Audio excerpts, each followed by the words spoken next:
Que Rossard va dépendre dans le Parlement. Et la décision finale, il y a gestion, il y a Rossard en tant qu'une fois élu président, ça dépendra du chef de l'État. Félix Tshisekedi yewana misuma est-ce que va Félix Tshisekedi a ebikini so duso we na banda la bika bateka kagene ayebike aba basaka Thompson ayebike soko koti kulwa kimbuto mais parce que ça vraiment na kini. Toi tu penses qu'un Rossard malona nenga zana awleke la fachi eswi na iso ki na ole la fachi mabe omonda leli tunda bobi nani aye aleli tunda lino mopala zaka bongo siko talakaka Félix Tshisekedi chef de l'État mutel rei mago Rossard lekele esprit c'est non-sens.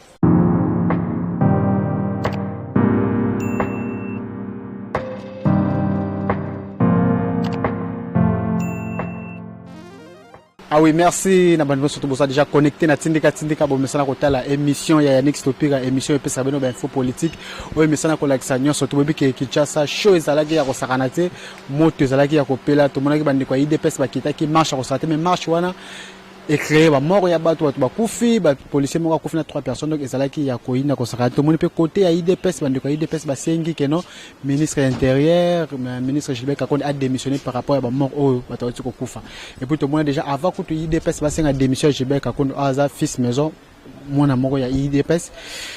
Tout le monde peut côté à FCC parce que bien avant que non il faut déjà je vais kakona kene bote bete dossier on se soutient aux années tozana ndeko Timothée les noms bon mais ça na komona e babié bo supporter ka position politique na e tout ça maintenant commentaire trop te moko ça déjà na point wana mbote ndeko Timothée les noirs nani na bengo kutu caméra te nani stopira non au présenter nga mabeto yo kanata nga position politique tangue ebani je suis un analyste politique indépendant proche de Vital Kamerhe bana muta INCT moi je suis de Vital Kamerhe et Vitalo.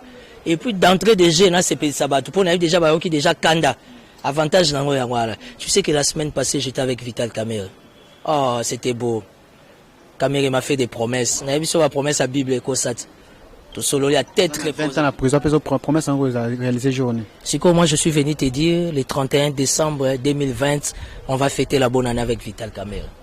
Et l'enga politique yango parce que bande ko kanda ba tala biso déjà miso bangi déjà ba bima déjà ba zapper déjà mission mais ba toujours connecté ma sola be robeta ma awa ndeko Timothée les noirs marche ya IDPS bazo senga départ ya Rossard na seni wana réaction de côté n'attaque acteur politique yo posa la ki peto banoza na yokutu ba descente na élection 2018 na seni wana ndenge ndeko Rossard ndeko ya babino par rapport moi expertise za nango mais bande ko ba boye ba bike no aza expert tricherie ko beta makaka. Moi personnellement et là, on a l'ingarambo cannabiso, on a le bagalengi nango yangoana. Ça veut dire que nous sommes en démocratie. Et en démocratie, tout le monde est libre. Il y a qu'à émettre que ma vie est considération à l'Ikambomoko. Ce n'est pas parce que ma mère est du Congo central. Ici, la question n'est pas tribalo, clanico, ethnico. Ici, la question, c'est la res publica. Et au nom de la res publica, pour moi, ça n'engage que moi. Je me dis que non, Rossard Malonda, c'est un bon choix. Pourquoi un bon choix? Tout ça, on a besoin de renouveler les classes politiques. Tout ça, on a besoin de rajeunir la classe politique. Rossard Malonda fait plus de 12 ans à la CENI. D'ailleurs, il y a des bagaza petit à Nanga. D'ailleurs, il y a des bananga et mogo mutakabila. Ok, il n'y a pas de problème. Moi, pour mon avis, si ça dépendait de moi étant politique, je me dis que c'est un bon choix. Dans le cadre, il y a renouvellement, il y a classe politique. Rossard Congo central, Sénat, Maniema, Assemblée nationale, Équateur, ok, chef de l'État, Kassai, ça veut dire que l'équilibre géostratégique et purement respecté. Le Lobozobo et Rossard Malonda, il n'y a pas de problème, c'est la démocratie. Mais vous nous proposez qui? Parce qu'aujourd'hui, Stopira, il faut nous proposer une expertise, une expérience. Et le lobby à ta pasteur Sony Kafuta. Tous ceux qui ont 8 dans la réunion, 6 ont voté Rossard. Pourquoi vous avez retombé l'église à Sony Kafuta? La Constitution n'interdit pas la marche. Mais la Constitution aussi dit que dans la marche, il faut savoir respecter les principes. Dans le cas de principe, ce n'est pas tout le monde qui passe dans la politique.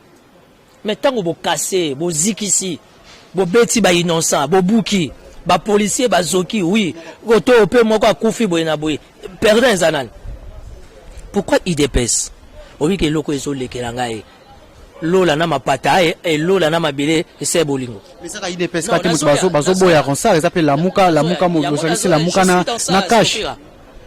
Est-ce que vraiment les cash à Koboya Rossard? Quand il y avait la vérité des urnes, le contentieux électoral, Rossard est allé défendre la position du chef d'État Félix Tshisekedi qui a été élu parce que l'élection est blablabla, c'est vérité des urnes. L'élection est preuve.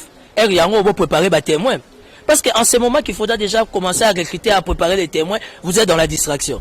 Tant que comme à les moments opportuns, est-ce à la rossa ou pas rossa? Mais quand vous n'avez pas de témoins, ça veut dire que c'est non-sens. Lelo boboyi rossa, ok. Vous nous proposez qui? Lelo lamuka na cash. Basali bolingo. Mukoni lamuka na tongo. Asali marche pour na batu ba kufa na beni. Mukoni lamuka na tongo asali marche lipa, ils ont mataka ka prix volume lango ils ont diminué. Moi j'ai des amis que je respecte beaucoup, natanga na bango qui sont intellectuels, qui sont même plus intelligents que moi. Bayaka lamuka parce qu'il y avait 7 patrons, ceux qui 8 patrons, ndenge saiko e bandaka. Lelo lamuka etikala na nani? Moi, je ne peux pas m'attaquer à la Mouka, je ne peux pas m'opposer dans le combat à la Mouka, mais je veux tout simplement qu'au sein de la Mouka, qui est rationalisme, bah, je n'ai pas côté combat à la Mouka, sort na bangwezani, avenir na bangwezani, tout qui est zonga, tout na cash, les amis du cash, particulièrement des l'IDPS, ils n'arrivent pas à comprendre qu'ils sont dans le pouvoir. Pouvoir, bah, traiter na Kango. Mais bien, vous avez le pouvoir, et moi, vous avez sous na balabala. C'est de la confusion totale. Système, il y a IDP, c'est ça que non, c'est. Il a expliqué, bah, cadre, bazana pouvoir, mais base, bazana opposition pour la mouvement, surtout. Yango, on a boti kangana zanangana Vital Kamerhe. Est-ce que ce monde INC la mouki a sali pour ça, l'UNC ne se manifeste que sur instruction de l'autorité morale, tout c'est là, à l'équipe décision dans le collège, il y a classe dirigeante. C'est quoi les principes spirituels? Est-ce que Batapoto va dire que Yozaka frère? Que la mine est toujours comme a dit à Christo Berger. Que dit la Bible? Quand la tête souffre, c'est tout le corps qui est malade. Ça veut dire que Nzambenda Salamou tout est dirigé. Pourquoi na kata IDP si c'est le corps qui dirige la tête? C'est non-sens. Pyramide renversée, base nem ils ont décidé. Pyramide renversée aujourd'hui Félix Tshisekedi est au pouvoir. Il faut sécuriser les pouvoirs du chef de l'État. Quand vous êtes dans les blablabla là, vous exposez les chefs de l'État. Aujourd'hui, il est dans une posture, il y a inconfortabilité. Parce que tant que vous contraint des chefs de l'État, vous êtes mal à l'aise. En attendant, jusqu'à là, on a quinquennat, on a 5 ans, 2 ans déjà, il y a aussi, on a 4 blablabla. Le lot, la moukana cache, comme le lot, mogo, et qu'on crame, il y a un lengue. Mais quand tu montes les noirs, on a neuf salama, tout le monde, mon seigneur, bon, on a un peu compliqué, mais mon konzamboka est azui, car il y a nos arcs, ça, azamon, amboka, batika, bloc, est-ce que Rossa a dépendre dans le Parlement? Et la décision finale, il y a gestion, il y a Rossar attaqué une fois élu président à Seni, ça dépendra du chef de l'État. Félix Tshisekedi yewana misumak. Est-ce que va Félix Tshisekedi a ebikini? So du so wena banda la bika bateka kagene, ayebike abasa ka Thompson, ayebike soko koti kulwa kimbuto ko parce que ça vraiment nakini. Toi tu penses qu'un Rossar malona nenga zana a oleke la fachi esprit? Na iso ki na ole la fachi mabe. Monde aleli tunda. Bobi nani? Aye aleli tunda lino. Mo bala za bongo. Siko talakaka Félix Tshisekedi chef de l'État mutel rei mago Rossara lekele esprit. C'est non-sens. Moko avant tout ça, tout s'engager na ba voix mususu, tout s'engager na ba décision mususu, stopper à tout zalaka batu totalaka musika. Il y a eu des morts hier. Batu bazoki ebele. Tout le monde ba image na réseaux sociaux, la police a kangi na ba innocent. La police a bêti na ba innocent. Misusu ti lelo bazana ba cacho. Ça apporte quoi pour la République? Pourquoi on a élu les gens? Il y a l'Assemblée nationale. Même si les cachets minoritaires. Mais quand Timothée les noirs processus qui est dans l'Assemblée nationale, et ça qui vraiment le mot yamba et moni batmoni qui flou dans la katiwana qui collecte mort ça papa toi soutenir ko soutenir. Stopira. Toi tu es journaliste d'investigation. Est-ce que ça va tapoto que lobby aura taille massas? Faut y savoir ngoti. Lobby aura taille massas. Yo moko utozana na matanga, yo mo susu tolingi to kunda yo lobby. Siko bango ba boyi rosa, ils nous proposent qui? C'est ça la question. Il nous propose qui, Nani? Parce que, Nani, comment on appelle stopper? On a besoin de quelqu'un qui est expérimenté. On n'a pas besoin d'un amateur. Aïe, que l'administration a saigné, aïe, que la technicité a saigné.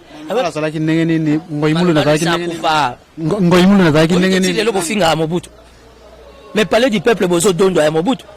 RTN s'est entouré dans Bamoura, à Mobutu. Pour maréchal, les a fierté, Nabiso, et Mobutu. Tu comprends? Oh, Tilelo, ça y est, Mobutu Monimate n'a 32 ans. Ça veut dire que c'est non-sens. Malumala a fait son époque, il est parti. Ngoyi Mulunda a zongela nekoteya. Nani, Kone Nanga, a zongeli bilanga na ela ici. Et tout, j'ai jamais été d'accord avec Kone Nanga. Mais je me dis, dans le cadre du renouvellement et du rajeunissement de la classe politique, pourquoi pas Malonda? Ça, c'est mon choix, qui n'engage pas la République.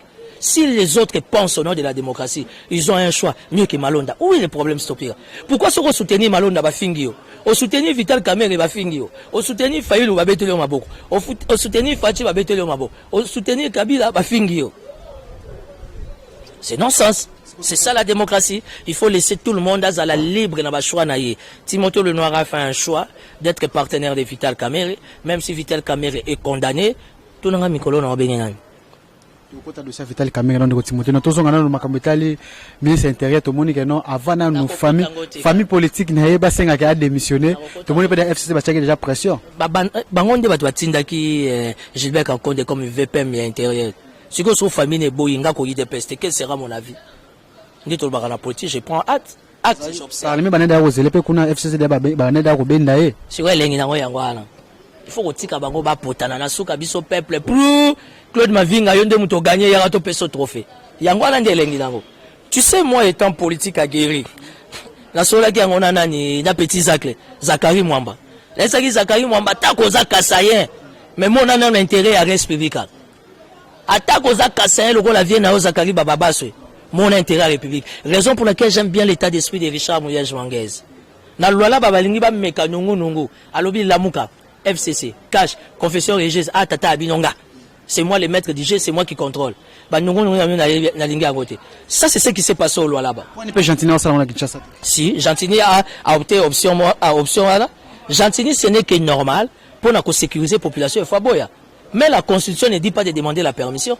La Constitution dit d'informer. La police au moins qui a recadré. C'est Ngobila. C'est sur instruction Ngobila. La police a recadré la population. Mais la police déborde toujours. Nani stopper. Stopper a tout aidé opinion. Tout ce qui a na TV, tout le baka pour le plaisir de parler. Mboke zopela. Bato bazana poto, bazu soin orphelin ya corona. Bazo otira bango ba miliki na bilo arolia na porte ndako. Yona ngai to kanga mitro, bato basali na barrière. Bata riposte 3 mois impayés. 3 mois impayés. Basoda na biso bavandi na barrière pendant 3 mois impayés. Ça ce sont des grandes matières il faut traiter. Soit disant bana barozonga classe na conditioning. Est-ce que la classe est désinfectée? C'était les pénavis, n'était qu'on a monté. Et les pénavis, n'est qu'on a bazo potana. Et l'enga politique à Congo, ministre a fourni une de ministre. Ça veut dire que le pays est malade. Le pays est en crise. Si déjà au niveau des décideurs, au sein du gouvernement central national, bah comme il faut dans la parquet, vous comprenez que le pays est malade. Pourquoi pas régler entre le gouvernement, premier ministre Zawana, la maturité politique. Le Congo avance de 3 pas, le Congo recule de 10 pas. Pourquoi? Parce que l'homme politique congolais n'est toujours pas responsable. L'homme politique congolais ne veut pas prendre ses responsabilités.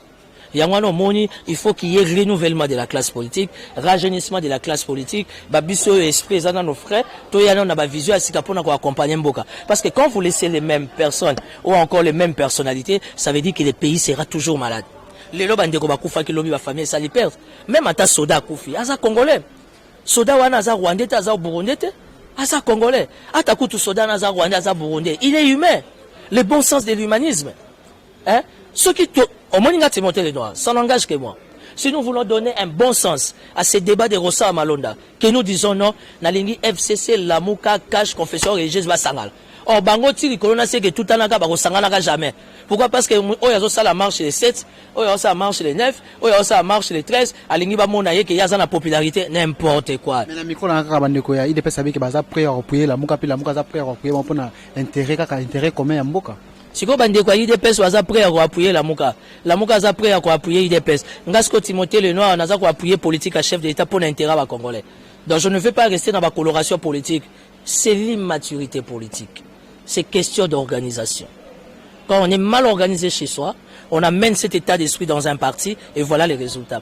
Est-ce qu'aujourd'hui nous retrouvons l'IDPS de Belchika? Est-ce qu'aujourd'hui nous retrouvons l'IDPS du FANX, Papa Etienne Tshisekedi? C'est cet honneur que l'IDPS a toujours dégagé pour la bonne politique à Congo. Les autres ont retrouvé honneur. Et même l'IDPS n'a pas bondi les que non, élection, les Kamalam posent. L'IDPS a bondi l'élection, les Kamalam, tu vois, beaucoup aussi. Congolais n'y a bondi pour l'intérêt de l'élection. Chef de l'État. Même si je ne suis pas de l'IDPS, nationaliste et patriote, je suis obligé d'accompagner les journalistes. Donc vous pensez que ce pays qui est la RDC, c'est l'IDPS. C'est non-sens. Les journalistes, c'est beaucoup dégager message à bon côté. Faites-il ce qui est dans la présidence de l'IDPS. Faites-il ce qui est dans la présidence de la République démocratique du Congo. Et nous, les Congolais, nous devons accompagner notre chef de l'État, qui n'a rien à voir avec une coloration politique. Kabunda Bimaki, Kabuya Bimaki, est-ce que va tout le monde considérer bango? Oh, yo, Bimaki. J'ai Coco, je l'ai fait. Jekoko, je les félicite. Tant qu'il y a un combat Kalaboendeni, Jekoko, je les félicite. À la base, à Makasi.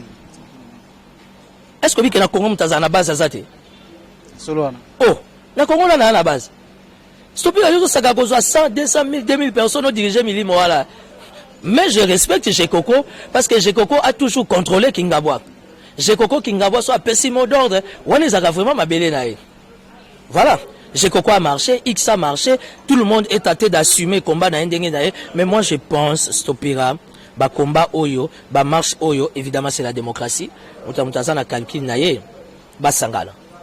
Au travers de cette cohésion, on comprendra maintenant que les vrais soucis c'est Rossa. Mais moi je suis sûr, cash, na la mouka bana. Parce que la mouka pas zolu kamutra bangwa kota. Cash pas zana mutula bango. FCC pas zana mutula bango. Mais pourquoi FCC va appuyer, va soutenir nani concert Malonda? Non, non, soutenir. FCC. Je sais pas. Oui, bazo défendre par rapport à ça. Mais FCC a soutenir Rossa Malonda. FCC est en alliance avec les cash. Ça veut dire que quelque part il y a une confusion totale. Parce que FCC n'a cash les amis kata sachet moro. Tant qu'on a soutenir, ça veut dire que on peut faire l'andaï. Et puis les principaux majoritaires, qui a la majorité, c'est les FCC. Les cash ne peuvent qu'adhérer dans la vision du FCC, surtout qu'ils sont un. Parce que tout le monde a magé mais chef de l'État Félix. C'est la majorité populaire. Qui t'a dit ça?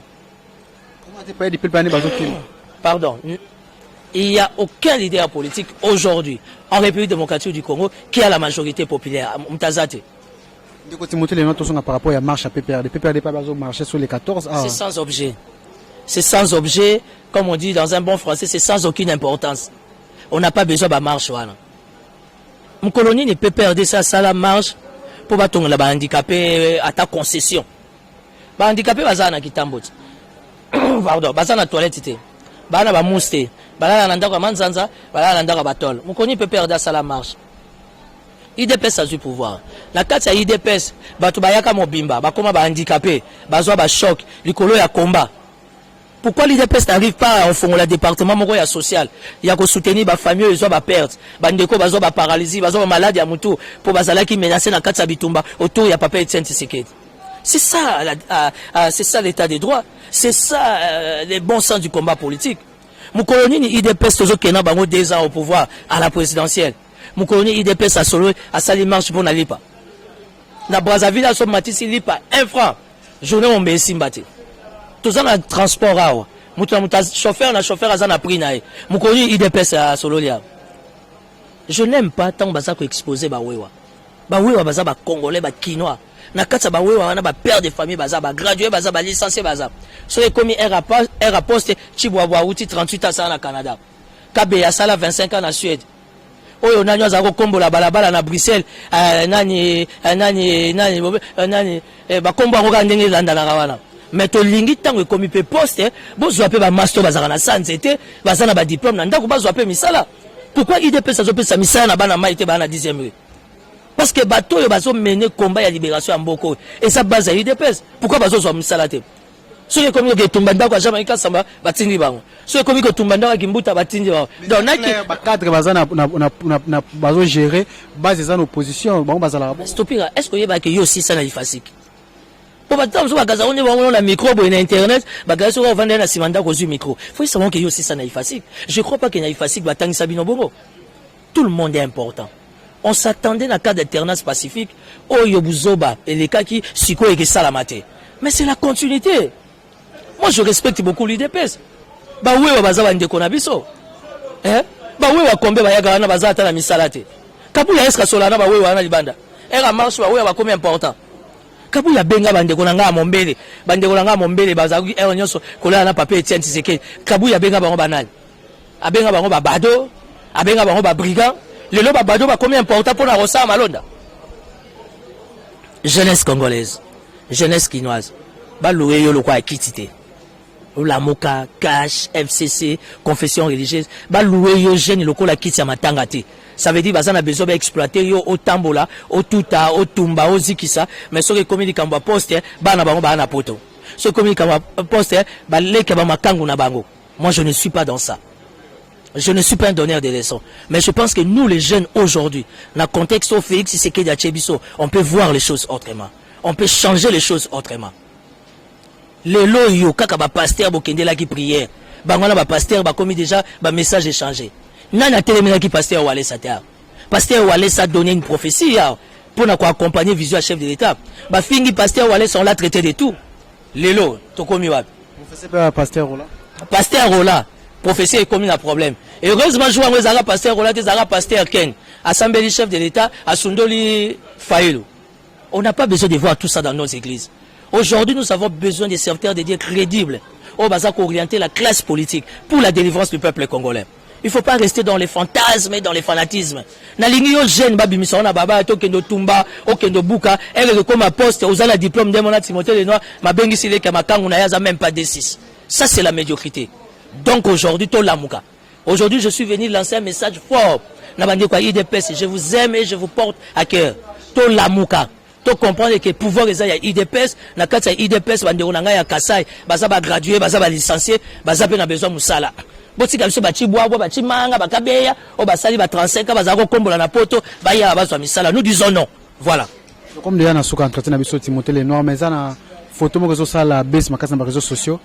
Visite ya Maman Olive akendaki na kotala madame Amida Chatiri créé polémique au Saranade. Non mais Maman Olive va sala makambo on est bien. Ngaye sala nga bien to Maman Olive sala ma polémique te elengi na ngo ko la interview ya première dame na top Congo après il ko le kawana non ce que moi j'aime et pas Maman Olive c'est son état d'esprit à polémique si que ça polémique mon sens propre j'aime bien moi j'apprécie beaucoup ba action à Maman Olive j'apprécie aussi ba action Maman de ko tala moi c'est dit kapena kina ko tala moi c'est beaucoup obligé Franck Dionga dali na présent que tala moi ça diomité pourquoi ko tala ka moi ça caméra Sopira est-ce que quand les gens réfléchissent comme ça a un sens nga naza chrétien catholique pratiquant mais so ba problème les kenga la kenda va passer Wale Sachenga lobo otinda nge pas soni otinda nge pas mutombo j'ai fait mon choix et ça dit comme conviction yo pona dadi na bino Claude Mavinga pas pona dadi na bango Zakayi Mwamba balobi azala nzamba ba yindo hein ya za soki ministre papi Mbayo alobi alongwaki kuna akoma ntoma mwana mama Maria lokola ngai tu comprends. C'est la démocratie. Maman Olive, merci pour tout. Moi, je suis un camériste proche à Vitel Camère. Mikolo Norbenga Vitel Camère, le cœur artificiel du Congo. Or, aujourd'hui, Camère a attiré la sympathie de l'opinion. Parce que l'opinion va comprendre que Vitel Camère a ramaillé. Ok, Namboko va tamailler les bazars. Et ce moment va condamner Moutamaïle. Et ce moment va condamner Moutabolingo. Parce que Camère, c'est le suite. Camère est amour. On n'enterre pas l'amour. On ne condamne pas l'amour. Maman Olive a compris que l'amour se trouve chez Camère. La belle-sœur, c'est ça la famille. J'aime bien l'état d'esprit de Maman Olive. Hein? Mais la cinquième invitation à Kinga Katite Naboy. La cinquième invitation. Mais la cinquième invitation par Maman Denise Nyakeo. Parce que j'ai un projet, j'ai une proposition à faire à la première dame Maman Denise. Maman Denise a ça la mutuelle de santé à l'artiste. On n'en parle pas. Le problème c'est que la communication de Maman Denise est fiasco. La communication de Maman Olive Lembe est forte. C'est ça la politique. Maman Denise Nyakeo, elle est plus dans les œuvres humanitaires et sociales. On n'en parle pas. Parce que sa série de communication, c'est un fiasco. L'analyse, l'opinion, Maman Denise pose des actes humanitaires, sociaux. On n'en parle pas. Parce que sa série de communication est morte. Mais la communication de Maman Olive est forte. Alors, on ne peut même pas faire la comparaison. Il n'y a pas de jugement. Ce sont des grandes dames et puis des bonnes femmes. Oyo, au travers l'appel, il y a Solidarité Nationale, il y a chef de l'État, j'apprécie Maman Olive qui est Maman Amida. Maman Amida est malade, elle passe des moments compliqués. Mobile Nayaza la condamnation, c'est normal. Oyo quoi assister. Je pense que la porte est grandement ouverte. Ngai pe na kende ko tala Maman Amida pour lui apporter mon soutien. Mais na boya na ngai kaka ba réseaux sociaux. Déjà bandeko ba yebi batala. Oh ngamenga kende pas caméra. Au semaine passée na kende ta président caméra. Pourquoi kende pas caméra za lisum? Pourquoi kende pas caméra za lisum te? Au moni guerre ya FCC na cash arbitre à moko Vital Camère tanga data lelo tant que Camère a s'impliquer na kamba FCC na cash te bo moni na lelo côté biso toza bangunza ba bakala dia kuba na yebisi bino ke mabezo ya mais to communiquer message ya paix to communiquer message à Kimia parce que le pays a besoin de la paix to liate c'est la paix qui compte. ezalaki message ya soka ya ndeko Timothée Noir na micro na biso ya tindika merci à Petit Zac merci à Rifé Kisombe et Papi Kelly Tanfumo pe na États-Unis mi mawetu bandeko to botala tindika bo s'abonner toujours na chaîne na biso ba numéro za affiché wana na tikibino malasima to beta masolo misusu kaka ciao.